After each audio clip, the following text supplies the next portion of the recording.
Comment diminuer notre impact environnemental? L'approche scientifique. La science de l'environnement étudie celui-ci. Cette science descriptive observe la création d'un phénomène ou son évolution. Elle utilise la méthode scientifique pour acquérir son savoir. Elle intègre de nombreuses disciplines pour déduire les connaissances liées à son domaine.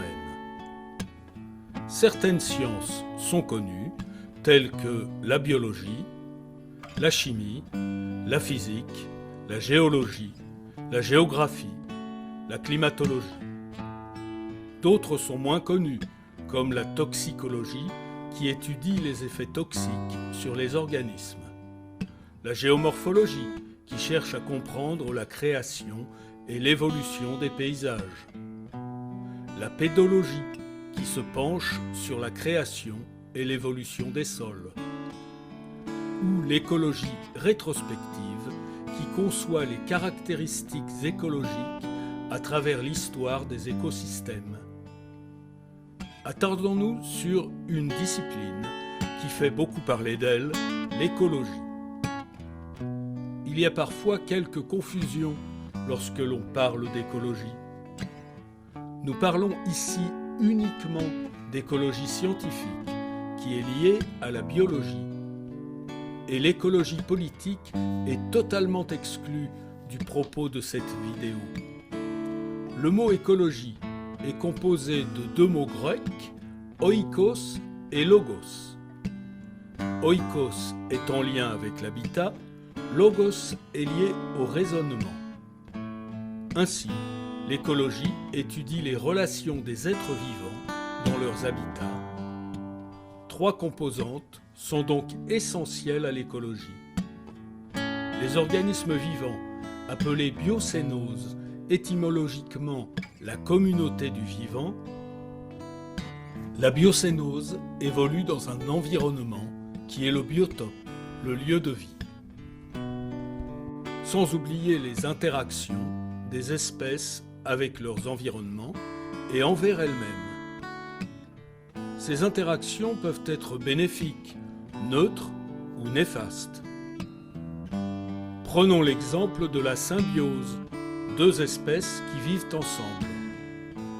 Positive, elle est un mutualisme, comme pour le pluvier, l'oiseau dentiste du crocodile. Neutre, la symbiose est appelée le commensalisme, du latin compagnon de table. Négative, c'est le parasitisme. Les interactions sont intraspécifiques au sein de la même espèce ou interspécifiques entre différentes espèces. Les interactions peuvent être l'accès aux ressources alimentaires ou autres, l'accès aux habitats, ou, au sein d'une même espèce, la compétition pour la reproduction. Une communauté d'organismes vivants interagissant dans leur environnement est appelée un écosystème. L'écologie est une science descriptive. Elle étudie, par l'observation, la collecte de données ou le traitement des données pour comprendre tout ou une partie d'un écosystème. Pour concevoir l'évolution d'un écosystème, il peut être utile de considérer le biome.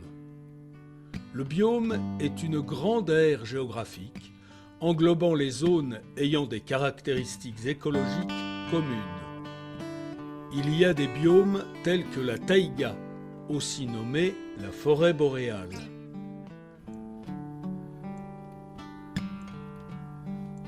ou la toundra, que l'on retrouve en zone arctique ou antarctique.